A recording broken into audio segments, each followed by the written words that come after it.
Loki. The name itself sends a shiver down the spines of even the bravest Norse gods. He's a whirlwind of chaos, a master of disguise, a trickster with a tongue as sharp as his wit. Loki is a god who defies categorization. He exists in the spaces between, neither fully Aesir nor giant, but a blend of both, making him as unpredictable as the changing tides. Some call him a villain, a bringer of Ragnarok, the end of days. Others see him as a necessary evil, a catalyst for change in a world bound by fate. His actions are a tangled web of good intentions gone awry, selfish desires masked as helpful deeds, and outright malicious pranks played on those who trust him most. Yet, despite his penchant for chaos, Loki holds a strange allure. Perhaps it is his undeniable charm, his ability to spin words and weave illusions that leave even the wisest gods questioning their own senses. Or maybe it's the thrill of the unknown, the anticipation of what mischief he might unleash next. One thing is for certain, Loki's story is not one of black and white, but a tapestry woven from shades of grey. He is a god of contradictions, a being of both immense power and crippling flaws, and his impact on Norse mythology is undeniable. Loki's story begins not in the golden halls of Asgard, but in the frost-covered realm of Jotunheim, the land of the giants. He is the son of the giant Farbauti and Laufey, a goddess whose name whispers of leafy forests and hidden glades. This unusual parentage sets Loki apart from the Aesir, the primary gods of Asgard, from the very beginning. He carries within him the blood of chaos, a wildness that sets him apart from the order and structure of the Aesir. Despite his giant heritage, Loki finds himself brought to Asgard, adopted by Odin, the Allfather, as a blood brother. This act, shrouded in mystery and whispered rumors, speaks to the complex relationship between Loki and the Aesir. It is a bond built on a foundation of both trust and suspicion, acceptance tinged with an underlying awareness of Loki's volatile nature. Growing up in Asgard alongside Thor, the god of thunder, and Balder, the god of light, Loki is a stark contrast. He is the shadow to their light, the whisper of doubt in the face of their unwavering certainty. His quick wit and cunning mind make him both a valuable companion and a dangerous adversary. It is in this strange duality, this constant push and pull between his giant heritage and his Aesir upbringing, that Loki's character truly takes shape. He is a being caught between two worlds, never fully belonging to either, forever an outsider looking in, and it is this outsider perspective that fuels his chaotic nature. Loki, the trickster god. The name itself is synonymous with mischief, with chaos sown like seeds on the wind. His deeds, often born from boredom or a desire to prove his own cleverness, range from harmless pranks to acts of outright malice that have shaped the course of Norse mythology. One of his most infamous tricks involves the beautiful goddess Sif, Thor's wife, known for her long golden hair. In a fit of jealous rage, Loki shears off Sif's hair while she sleeps, leaving her devastated. This act, seemingly driven by petty cruelty, has far-reaching consequences. It forces Thor to seek out Loki, threatening him with violence unless he finds a way to repair the damage he has done. Another of Loki's tricks, perhaps his most tragic, leads to the death of Balder, the beloved god of light. Tricking Balder's blind brother into throwing a spear made of mistletoe, the only thing that can harm Balder, Loki orchestrates the god's demise. This act throws Asgard into mourning and sets in motion a chain of events that ultimately leads to Ragnarok. But Loki's mischief is not limited to causing harm. He is also a master of shape-shifting, able to transform himself into any creature he desires.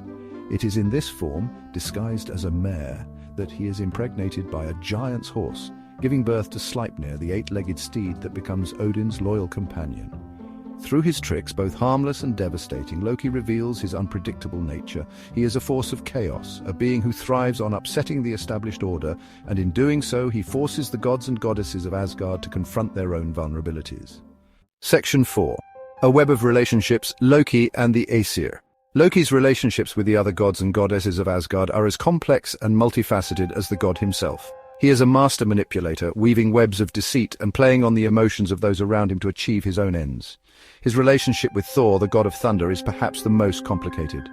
They are blood brothers, bound by an ancient oath, and yet their personalities clash like thunder and lightning. Thor, the embodiment of strength and honor, is often the target of Loki's tricks. Loki, in turn, seems to both envy and admire Thor's straightforward nature, constantly seeking his approval even as he undermines him. With Odin, the Allfather, Loki's relationship is one of begrudging respect and simmering resentment. Odin, the wise ruler of Asgard, sees Loki's potential, but is also wary of his volatile nature. He tolerates Loki's tricks, often using them to his own advantage, but there is always an underlying tension, a sense that their bond could snap at any moment. Loki's interactions with the other gods and goddesses are equally fraught. He mocks Freya, the goddess of love, for her romantic pursuits, and he torments Baldur, the god of light, with cruel jokes. Yet there are moments when Loki seems to genuinely care for his fellow Aesir, offering aid or advice when it suits him. These moments of kindness, however, are often overshadowed by Loki's penchant for betrayal. He is a god who thrives on chaos, and his relationships, built on a foundation of shifting sands, ultimately crumble under the weight of his own deceit. It's Section 5, the architect of Ragnarok, Loki's ultimate betrayal, Ragnarok. The Norse word sends a chill down the spines of even the bravest warriors, for it speaks of the end of days, a cataclysmic battle that will consume the 9 realms in fire and ice, and at the heart of this prophecy, orchestrating the chaos, stands Loki, the trickster god, his role twisted from mischief maker to architect of destruction. Loki's betrayal is not a sudden act, but rather the culmination of a long-simmering resentment, a deep-seated anger toward the Aesir, who have both embraced and ostracized him. He feels the sting of their judgment, the weight of their expectations, and in the prophecy of Ragnarok, he sees an opportunity to unleash his fury upon them. It is Loki who engineers the escape of Fenrir, the monstrous wolf destined to devour Odin, and Jormungandr, the world serpent whose venomous coils will poison the seas. He rallies the giants to his cause, promising them vengeance against the gods who have long kept them at bay. And when the final battle commences, Loki does not stand on the sidelines. He joins the fray, his laughter echoing across the battlefield as he watches the world he helped create crumble around him.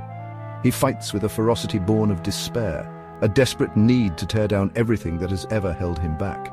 Loki's role in Ragnarok is a stark reminder of his chaotic nature. He's a force of destruction, a being who revels in the downfall of others, and yet even in his betrayal there is a flicker of tragedy, a sense that Loki is as much a victim of his own making as the gods he seeks to destroy. Section 6. The price of Loki's actions. The aftermath of Loki's betrayal is devastating, not just for the gods but for Loki himself. The 9 realms are left in ruins, and the once mighty Aesir are decimated. But the price Loki pays is steep. He is captured by the surviving gods and bound with the entrails of his own son, a venomous serpent placed above him to drip poison onto his face for all eternity. His wife Sigyn remains by his side, catching the venom in a bowl, but even her dedication cannot spare him from the agony. This eternal punishment is a grim testament to the consequences of Loki's actions. It is a reminder that chaos, while it may bring temporary satisfaction, ultimately leads to suffering and regret. Loki's story serves as a cautionary tale, a warning of the destructive power of unchecked ambition and the heavy toll it exacts. Section 7. Loki's enduring impact. Despite his downfall, Loki's influence endures. His tales of trickery and chaos continue to captivate and intrigue, serving as a reminder of the complex nature of the gods and the fine line between order and chaos. Loki's legacy is one of paradox. He is both a villain and an anti-hero, a figure of scorn and a symbol of resilience. His story is a testament to the enduring power of myth, the way it can reflect our deepest fears and desires, and the way it can teach us about ourselves. Loki's impact on the world of mythology is undeniable, and his tale, with all its twists and turns, remains as relevant today as it was in the days of old.